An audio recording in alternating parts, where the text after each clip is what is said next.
Olá, pessoal. Eu sou o pastor Maurício Silva e quero dizer que todos são bem-vindos aqui no meu canal. Eu estou começando uma nova etapa da minha vida, onde eu vou começar uma série de vídeos. Na verdade, eu vou começar um canal, vou começar a trabalhar mais nas redes sociais, no caso do meu ministério, no caso, na verdade, de proclamar o reino do Senhor através desses vídeos.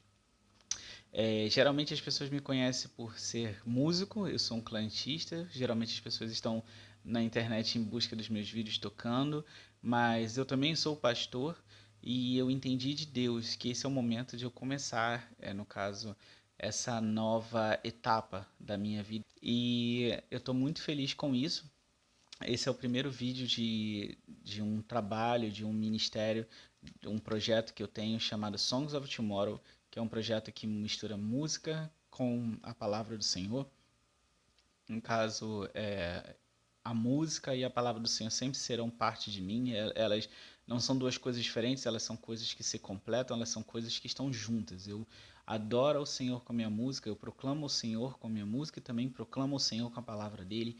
E então eu estou muito feliz de estar iniciando finalmente essa etapa na minha vida. Não que eu tivesse me escondido ou fugido dela, eu nunca fiz tal coisa, mas eu aprendo pela palavra do Senhor que até mesmo para a gente começar determinadas coisas, nós precisamos literalmente entender o tempo, entender quando Deus quer que a gente assim o faça, e Deus assim orientou o nosso coração para que estivéssemos começando isso. E eu não poderia estar mais feliz. Então, eu queria te convidar a vir comigo nesses estudos, nas músicas que nós vamos postar futuramente. Enfim, nos acompanhe. Para aqueles que ainda não são inscritos no canal, por favor, se inscrevam. Se gostarem, dê o seu like. Isso vai ajudar a estar mais em evidência, a fazer com que mais pessoas sejam alcançadas pela palavra do Senhor. E esse, na verdade, é o primeiro vídeo de uma série de estudos que, enfim, eu não tenho data para acabar esses estudos. São estudos que eu quero falar com você sobre a palavra do Senhor. Para o cristão, a palavra do Senhor é a bússola, ela é a rocha, é aonde nós tiramos as nossas dúvidas e aonde também o Senhor nos orienta. Nós entendemos a vontade do Senhor através da sua palavra. Infelizmente, hoje em dia, eu vejo muitas pessoas fazendo o contrário. Elas usam de livros para entender a palavra, elas usam livros para complementar a palavra, como se a palavra precisasse de complementação, o que é um grande erro, um grande equívoco e também um grande pecado. Na verdade, a palavra do Senhor, ela serve como julgamento, como material para você entender as outras coisas, para você discernir as outras coisas. Ela não pode ser discernida. É como a palavra própria fala: aqueles que são espirituais, que aqueles que são carnais, só discernem as coisas da carne, eles não podem entender as coisas do espírito. Mas os que são do espírito discernem as coisas da carne e do espírito, e de ninguém são discernidos. Então, por isso, nós vamos começar essa série.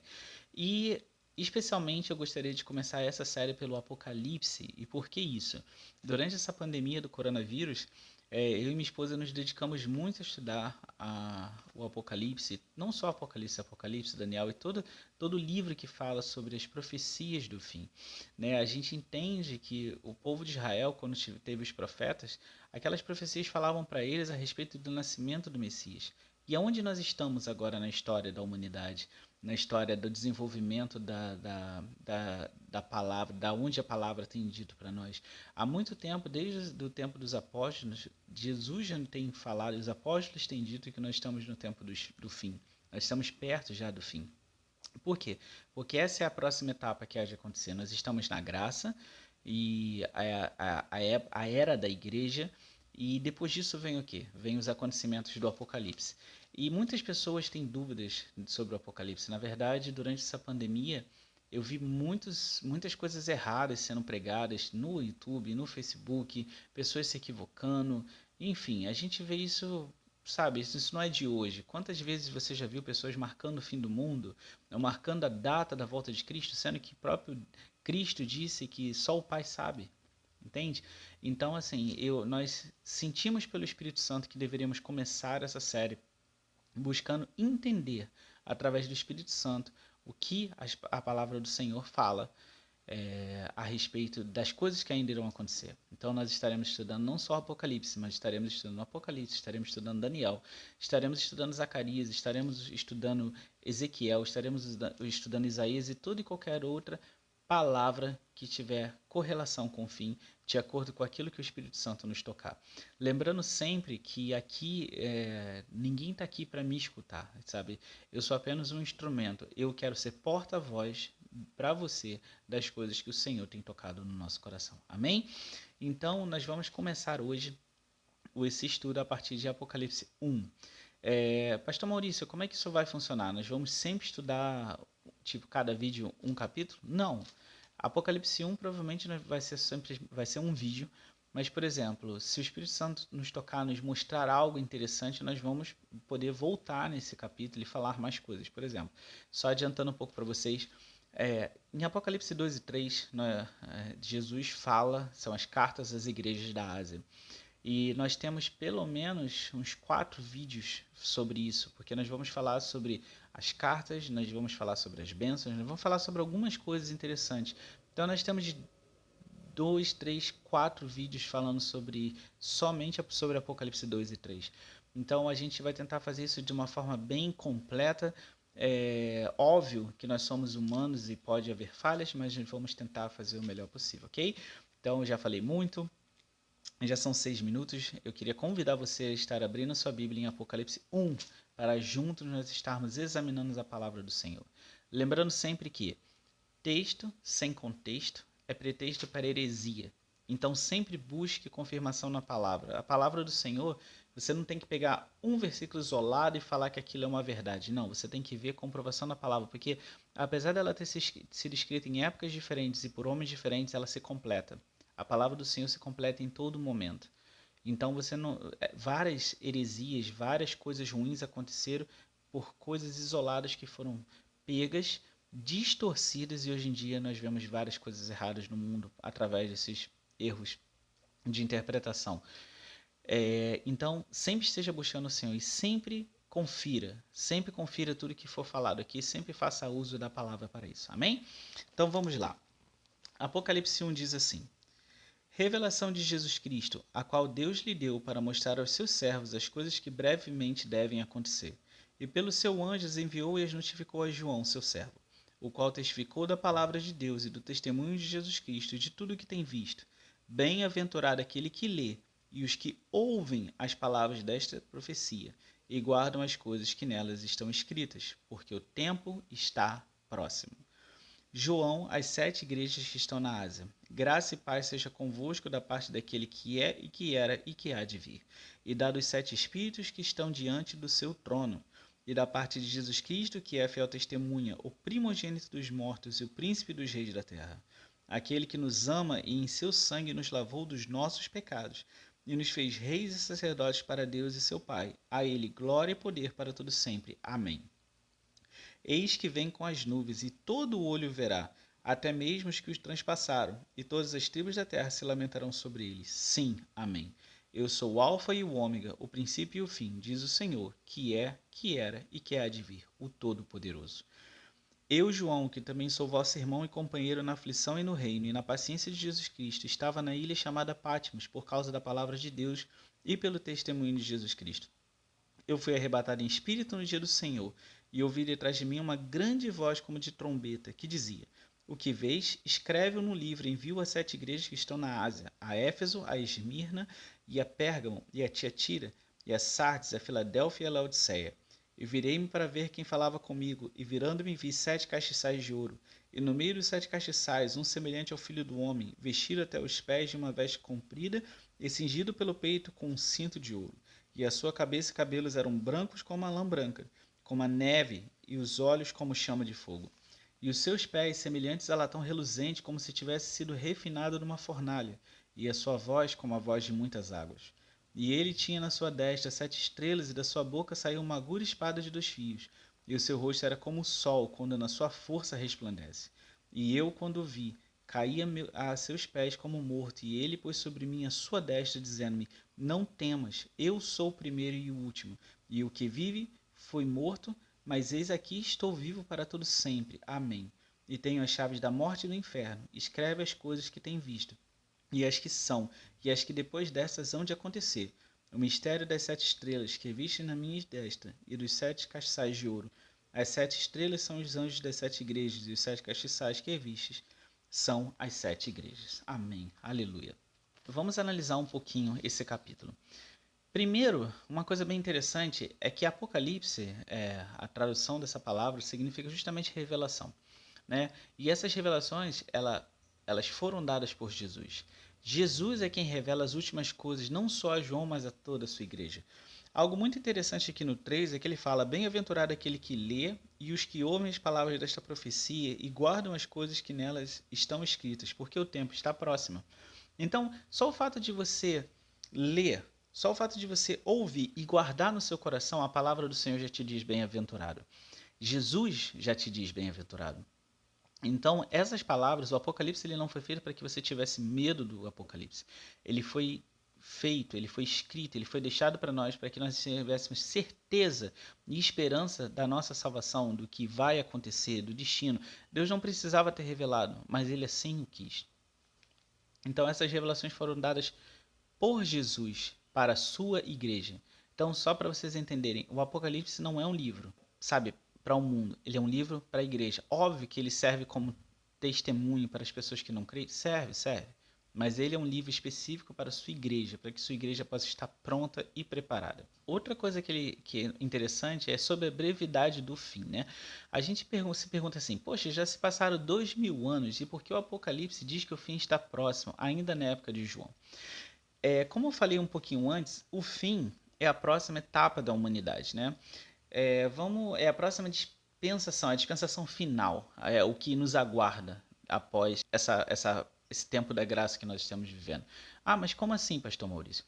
Bem, basicamente, como nós cristãos cremos, Deus criou o mundo, certo? Quando Deus criou o mundo, existe uma dispensação que é aquela dispensação que culmina em Noé, né? O homem se corrompeu, o homem se desviou da presença do Senhor e ali Deus decretou juízo sobre o homem, sobre o pecado do homem, através do dilúvio. Ele salva Noé e de Noé ele faz com que a vida humana se reproduza novamente, os animais se reproduzam novamente. Então ali existe esse mundo antigo e é um mundo muito interessante, apesar da palavra do Senhor dar muito pouca informação sobre isso. A Bíblia fala, claro, que existiam heróis e valentes e lendas da antiguidade naquela época. Então, assim, eu tenho por mim que com certeza o mundo de Noé deveria ser um mundo também muito evoluído tecnologicamente, nas artes, enfim. A gente não sabe como, porque Deus fez questão de apagar, no caso, toda a lembrança desse mundo por algum motivo. Porém, nós vemos a Bíblia dando alguns sinais de que realmente aquela civilização não era uma civilização qualquer. Após isso, né, houve o desenrolar da história, veio o povo de Israel, e ali a gente entra na lei, né, a dispensação da lei, ou a época da lei, vamos assim dizer, a fase da lei, que é quando Moisés vai ao monte, Deus dá os 10 mandamentos, e depois ali Deus vai instruindo Moisés sobre as leis cerimoniais e outras coisas que deveriam ser cumpridas, e a gente entra na época da lei, que é onde era olho por olho e dente por dente. Depois disso, Jesus Cristo vem na plenitude dos tempos, ou seja, no momento exato, Jesus Cristo vem e ali ele inaugura o que estamos vivendo hoje, que é a dispensação da graça, a época da graça, que também é conhecida como época da igreja, onde Jesus deixou sua noiva.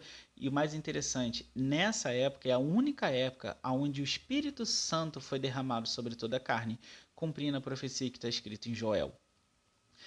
E aí, a Bíblia fala em Apocalipse, o fim está próximo. Aí você fala assim, mas já passaram 2000 anos. Mas querida, o que eu quero te dizer é que depois da graça, o que vem é o Apocalipse, é o fim. Então, isso já está sendo profetizado há mais de 2000 anos atrás. A Bíblia fala que a volta do Senhor não é tardia, mas ele vai alongando para que se salvem aqueles que se têm que salvar. Então, Jesus Cristo vai voltar, isso é fato, as coisas estão acontecendo. Como eu falei, a palavra do Senhor é para aqueles que têm fé. Eu estou falando com pessoas que têm fé, ou estou edificando pessoas que ainda não têm fé, que a fé vem pelo ouvir e ouvir a palavra de Deus. Mas Jesus Cristo vai voltar, é fato. E depois que Jesus Cristo volta, os acontecimentos que a gente tem visto a humanidade caminhar. Esses são acontecimentos que têm levado a humanidade para o fim. Pelo que nós estamos de Apocalipse, existe um sistema global que precisa ser configurado, ele precisa existir para que o fim aconteça. Vou dar um exemplo. Aqui no versículo 7 diz: Eis que vem com as nuvens, e todo olho verá, até mesmo os que os transpassaram. Aqui nós vemos, transpassaram, ele está falando dos judeus, não das pessoas daquela época. Do mundo que o traspassou, não só dos judeus, perdão, da nação de Israel também e do mundo inteiro, que o negou, transpassou. Mas como é que você me pergunta? Eu sei que hoje em dia a gente tem umas discussões assim na internet sobre os terraplanistas e quem acredita que a Terra é oval e quem acredita que a Terra é plana, enfim. Mas nós sabemos que a Terra ela é redonda, né, oval, e Isaías fala isso, que o Senhor está sentado sobre o globo terrestre. Então a gente acredita isso porque e própria palavra do Senhor, sei lá, 400 ou mais anos antes de Cristo já falava isso. Então nós cristãos assim acreditamos. E se ela é assim, né? Se você está aqui, a pessoa que está aqui não consegue ver aqui. Mas a Bíblia fala que quando Jesus vier, todos o verão. Por quê? Aí eu te pergunto, você está me vendo através provavelmente do YouTube? Você está me vendo porque eu gravei um vídeo e todos estão vendo. Quando teve aquele problema lá no World Trade Center, no 11 de setembro, eu lembro de pessoas estarem vendo a televisão quando viram o segundo avião entrar naquela torre, ao vivo. Então, hoje, o mundo teve que evoluir tecnologicamente para que as informações fossem compartilhadas em tempo real, porque essas coisas vão se cumprir. Todo o olho verá. As pessoas estarão com seus olhos voltados para aquela região quando acontecer. Então, só para vocês entenderem que assim essa profecia foi dada e o mundo está caminhando para esse estado. A gente vai abordar isso em outras aulas, mas, por exemplo, uma das características que mostra isso muito brilhantemente para a gente é quando se fala da marca da besta, né? Quando as pessoas têm muito medo sobre isso. E a Bíblia fala que sem essa marca, nessa época, as pessoas não poderão comprar ou vender. O que é isso senão um sistema digital de moeda, onde você pode ser. Se você não tiver aquele sistema, você não consegue comprar nem consegue vender. Então, óbvio que a gente sabe mais ou menos por enigma o que vai acontecer, a gente não sabe exatamente como vai ser assim, mas dá para entender isso. Então, tudo está sendo preparado, ok? E a Bíblia fala dessa brevidade porque é justamente a próxima dispensação, o fim. Abaixo na descrição do vídeo a gente vai sempre botar as referências, ok? A gente tem algumas referências, por exemplo, Apocalipse 1 e 3, Romanos 13 e 11, Tiago 5 e 8 e assim por diante. Então, só para a gente entender, eu espero que isso tenha ficado bem claro. Aqui também, já no primeiro capítulo, Jesus já fala, endereça o Apocalipse também às igrejas da Ásia, né, as 7 igrejas da Ásia. E naquele momento, as 7 igrejas da Ásia representavam as igrejas locais, às quais Jesus estava enviando a mensagem do fim dos tempos, né? Nos dias atuais, nós podemos entender essa igreja da Ásia de algumas formas, né? Nós podemos entender no sentido, assim, numa perspectiva micro, quando a gente pode dizer que cada igreja ela se refere a uma postura individual da pessoa em relação a Jesus Cristo, né? Então, por exemplo, eu sei as suas obras, eu sei que você é morno, então você pode auto-refletir, será que minha vida tem sido uma vida de mornidão? Será que minha vida tem sido uma vida onde eu não tenho me compromissado com Deus? Vamos dizer assim, isso pode ser uma forma de você pegar aquela mensagem para as igrejas e você trazer para você mesmo, apesar de que, na verdade, nós somos as igrejas. A igreja não é um templo, não é 7 paredes, a igreja é um corpo místico formado por Jesus Cristo, que ele é a cabeça da igreja. Então, você próprio pode se autoexaminar através dessa visão micro, trazendo para você a mensagem, aquelas cartas. Nós também temos como analisar de uma forma média. Como seria isso? Nós podemos analisar as denominações, as igrejas da era atual e suas posturas perante o reino de Deus. Então, tem uma igreja que fala: você acha que você é rica? E não é. A igreja era pomposa, ela tinha muito dinheiro, ela tinha poder, mas ela estava completamente errada perante os olhos do Senhor. Então, assim, eu não estou aqui, em nenhum momento a gente vai fazer estudos aqui para atacar denominações. Não. Paulo ensina uma coisa muito interessante que eu sigo à risca. Nós temos que sair, evitar discussões que produzem maior contenda. Então, o meu canal não é um canal crítico, um canal para gerar como posso dizer, polêmica. Meu canal é um canal para ensinar a palavra do Senhor. Então, mas nós podemos sim. Olhe para a sua própria denominação, olhe para a sua própria igreja, veja o que precisa mudar. Lembre-se que as cartas às igrejas do Apocalipse eram chances que Jesus estava dando para que elas mudassem. E nós vamos analisar isso mais. E a visão macro seria uma visão referente ao cristianismo pregar e servir em diferentes partes do planeta e da história da humanidade. Então vamos supor, como é a igreja brasileira? A igreja brasileira tem alguma característica? E se você trouxesse essa característica da igreja brasileira para dentro dessas cartas, onde estariam os nossos pecados, onde estariam os nossos acertos? Se você olhar para a igreja americana, se você olhar para a igreja africana, se você olhar para a igreja asiática, sabe? Isso é bom para a gente ter um pensamento crítico, gente. Não é para a gente sair por aí apontando o dedo dizendo que uma denominação é melhor que a outra, até porque aqueles que me conhecem sabem que eu não concordo com denominação. Todos somos igreja do Senhor. Na Nova Jerusalém não vai ter quem vai ficar no lado direito, que é da Assembleia, quem do lado esquerdo, que é da Batista, do lado, sei lá, sul, que é da Presbiteriana, ou seja lá que for. Nós somos uma igreja. Eu, graças a Deus, durante a minha vida, eu pude sempre participar de várias igrejas. Eu nasci na Assembleia, nasci e fui criado, mas servi também na Batista, servi numa Assembleia nos Estados Unidos, servi em outras denominações, agora como, por exemplo, o ID Apostolic Church, do qual eu sou pastor, e eu me alegro disso, porque eu pude ver coisas boas e coisas ruins de todas as denominações e eu procuro acertar. Não sou perfeito, nenhum de nós é, mas a gente tem que parar com essas facções. Tiago fala algo muito importante, que quando você tem essa questão do espírito faccioso, isso é diabólico. Tiago fala isso no capítulo 3. Então, por que eu estou falando isso? Porque eu não quero gerar com isso, você ficar apontando para a igreja do outro, olha só, aquela igreja ali é Laodiceia, Deus vai vomitar ela da boca dele. Não, não é isso. É para a gente olhar para si mesmo. Lembra que Jesus fala, antes de você tentar tirar o cisco que está no olho do teu irmão, tira a trave que está no seu. Então, essas coisas são auto-reflexões para nós. E a partir do momento que estamos curados, aí sim, nós podemos ajudar os outros a ficarem curados também.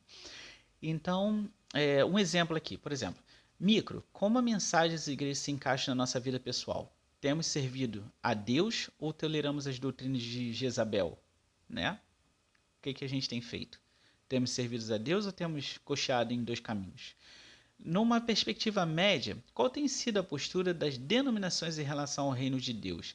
Têm elas obedecido como Esmirna ou sido ricas na aparência, mas pobres, cegas e nuas como Laodiceia? Fica uma pergunta, nós podemos analisar as igrejas dessa forma.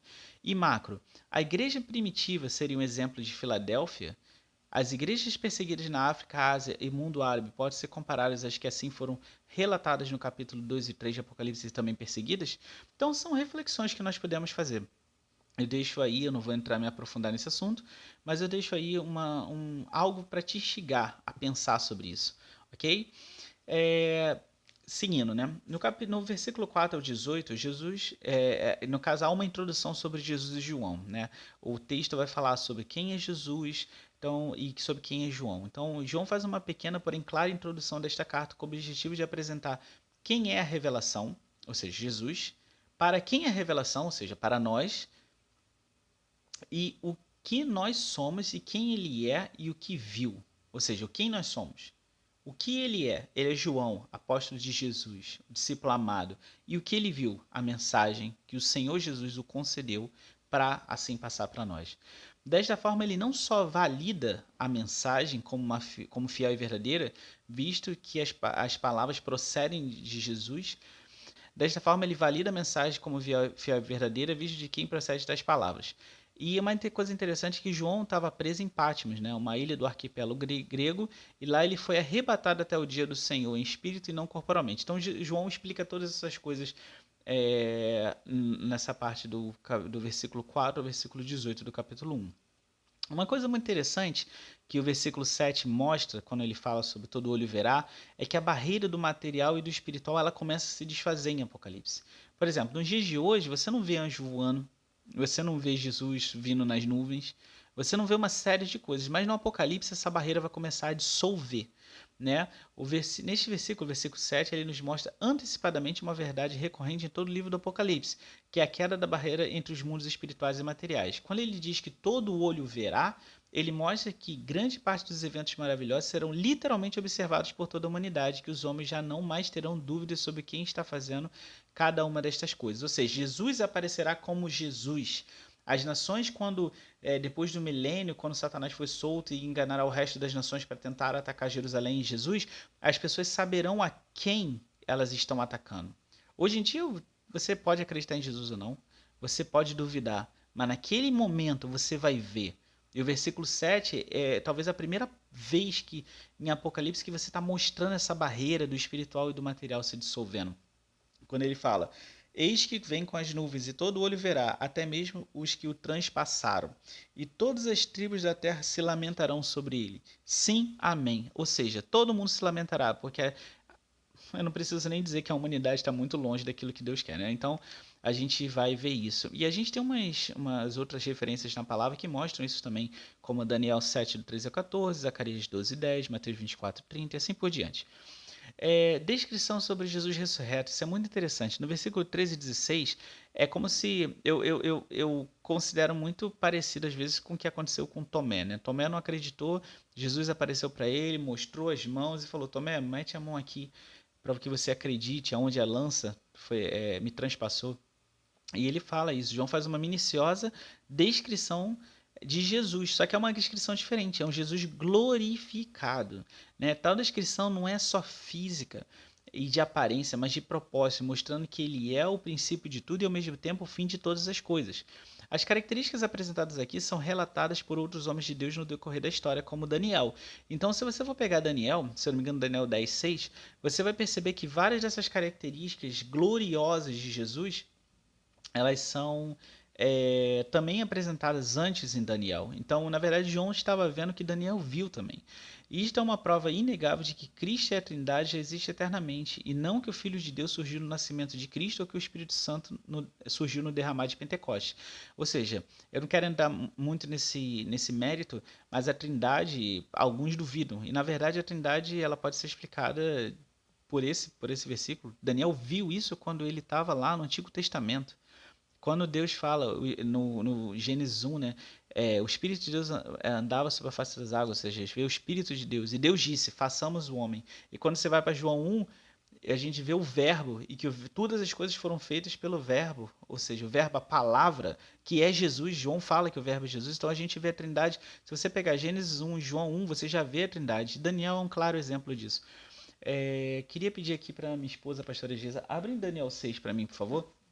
Aqui no versículo 13 ao 16 ele diz: E no meio dos 7 castiçais, um semelhante ao filho do homem, vestido até os pés de uma veste comprida e cingido pelo peito com um cinto de ouro, e a sua cabeça e cabelos eram brancos como a lã branca, como a neve, e os olhos como chama de fogo. E os seus pés semelhante a latão reluzente, como se tivesse sido refinado numa fornalha, e a sua voz como a voz de muitas águas. E ele tinha na sua destra 7 estrelas, e da sua boca saiu uma aguda espada de 2 fios, e o seu rosto era como o sol, quando na sua força resplandece. Agora Daniel 6, por favor. Daniel 10:6, perdão. Desculpa, perdão, pessoal. Ela vai ler aqui Daniel 10:6, só para a gente também ter um pouquinho, uma referência aqui ao vivo. E o seu corpo era como turquesa, e o seu rosto parecia um relâmpago, e os seus olhos como tochas de fogo, e os seus braços e os seus pés como a cor de bronze assacalado. E a voz das suas palavras, como a voz de uma multidão. Que coisa gloriosa, não é? Então você vê, a descrição gloriosa de Cristo, ela já aconteceu em Daniel, né? Que coisa fantástica. E o que a gente sempre lê e escuta na igreja? Que Jesus, ele se desfez da sua glória e se tornou semelhante a um servo, a um homem. Então aqui a gente vê Jesus Cristo glorioso, ele foi exaltado pelo Pai, ele é ainda mais glorioso. Então isso é muito interessante para a gente analisar. Jesus também é referido como filho do homem. João identifica Jesus em Apocalipse como filho do homem. E outras passagens nos mostram que outros personagens também identificaram Jesus como filho do homem, né? O filho dos deuses, o filho de Deus. E que podemos entender que se tratava de Jesus ainda antes da sua manifestação em carne.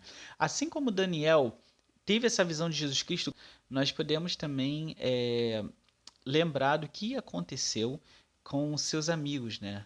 Sadraque, Mesaque e Abednego, segundo os nomes babilônicos deles. Eles não adoraram a estátua lá que Nabucodonosor ergueu, e Nabucodonosor, irado, mandou acender a fornalha 7 vezes mais. Eles foram lançados na fornalha. É uma história que praticamente todo mundo conhece. A gente sabe que até mesmo a fornalha estava tão quente que até mesmo os homens que jogaram eles lá morreram queimados. Mas a coisa interessante é que eles não morreram. Eles não tinham, a Bíblia relata que o rei falou que não tinha sequer cheiro de queimado nas suas roupas. Só que quando o rei olha para a fornalha, ele vê um que ele fala: esse aí é semelhante ao filho dos deuses. Ali ele está falando de Jesus. Ele fala: a gente não jogou três? Por que eu vejo quatro e o quarto um homem é como se fosse semelhante ao filho dos deuses? E ali você vê que filho do homem, filho dos deuses e filho de Deus são marcas características que quando a Bíblia fala sobre Jesus em várias partes, seja no Novo Testamento ou no Antigo. Jesus se apresenta vitorioso, tanto no versículo 5, 6, 8, 17 e 18, Jesus se apresenta de forma gloriosa, né? Jesus fala com João e se revela a ele glorioso e vitorioso, como aquele que venceu e agora tem as chaves da morte e do inferno. Ou seja, ele possui o domínio sobre todas as coisas, até mesmo sobre seus inimigos. Então, quando Jesus vem à Terra da primeira vez, ele vem com uma missão de cumprir o valor estabelecido para o perdão dos nossos pecados, para que nós fôssemos salvos. Ele veio aqui para se sacrificar por nós, mas agora ele já se sacrificou, ele já venceu a morte, ele já ressuscitou e ele tem a chave da morte e do inferno. Isso não está mais na mão do inimigo, está na mão de Jesus. E ele se apresenta dessa forma no primeiro capítulo. E finalmente, nós temos aqui as referências às estrelas e os castiçais que podem ser achados nos versículos 12, 13, 16 e 20.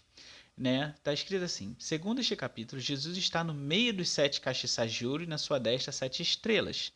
Ele próprio dá o entendimento, ou seja, quando a gente vê no último versículo, ele dá o entendimento de que as 7 estrelas são os anjos das 7 igrejas, ou seja, os pastores, né, das 7 igrejas. E os 7 castiçais são as próprias 7 igrejas. A palavra do Senhor nos mostra que o nosso Senhor é o cabeça da igreja e por ser consequência seu corpo.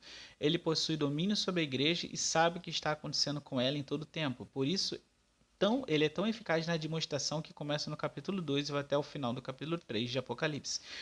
Então, isso é muito interessante. Algumas pessoas ficam falando assim: ah, mas os anjos que ele falam são anjos de verdade. Não, não são. Desde a queda, né, dos anjos do céu, desde a queda de Lúcifer, nós sabemos que os anjos não pecam mais, eles não podem cair mais. Aqueles anjos que caíram, os outros não caem mais. Porque a gente vê várias vezes, né, no capítulo 2 e no capítulo 3, a igrejas que estão agindo de forma errada, nós vemos que Jesus fala: olha, se você não se consertar, eu vou até aí e eu vou tirar o teu castiçal de você. Então, assim, isso não é anjos, são os pastores. Os pastores hoje em dia, desde a época da igreja primitiva, eles são considerados os anjos da igreja, né? Somos, graças a Deus, por misericórdia de Deus, os enviados de Deus, para que ali estejamos ajudando, admoestando, cuidando, protegendo, ensinando. Então, e por última coisa que eu gostaria aqui de falar aqui é o simbolismo do número 7, né? Então, desde a criação, o número 7 é conhecido como o número de Deus, e por isso o sábado foi santificado, pois neste dia o Senhor descansou de toda a obra que tinha feito. Gênesis 2:2. Apocalipse nos mostra como Deus dividiu e organizou os eventos do fim baseados no número 7 e apresenta já no primeiro capítulo várias menções a ele como as 7 igrejas, os 7 Espíritos de Deus, os 7 castiçais de ouro, os anjos das 7 igrejas, os 7 anjos das igrejas e as 7 estrelas da sua destra. Então, esses 7 no primeiro capítulo a gente vê no versículo 4, 11, 13, 16 e 20. Então são coisas interessantes. Deus quis assim, né, que organizar pelo número 7, ele santificou o sábado e a gente vê várias vezes essa questão do número 7 sendo trabalhado por Deus ao decorrer da Bíblia. Então, pessoal, esse foi o primeiro estudo. A gente abordou um pouquinho sobre Apocalipse 1 e depois a gente vai entrar mais a fundo a partir de Apocalipse 2, onde a gente vai entrar nas mensagens para as igrejas e assim por diante. A gente vai em Jesus desenvolver um trabalho muito legal, onde, se Deus quiser, ao final desses estudos, vocês vão ter uma compreensão ainda maior da palavra do Senhor, com a ajuda do Espírito Santo, lembrando sempre que eu sou apenas um instrumento e é que é o Senhor que merece toda a honra, toda a glória e todo o louvor, e é Ele que vai fazer a obra e vai te ajudar a compreender melhor. A Bíblia fala que o meu povo perece por falta de conhecimento. Então, nós, pastores, temos a missão de orientarmos as ovelhas e mostrarmos aquilo que Deus tem para cada um de nós. Amém? Então, mais uma vez, se inscreva no meu canal, isso vai ser uma grande ajuda, que isso vai ajudar muito essa mensagem a ser espalhada. Lembrando que na era digital, compartilhar também é evangelizar. E conformosos são os pés daqueles que anunciam boas novas, né? Então, anunciar a palavra do Senhor é sempre uma boa nova.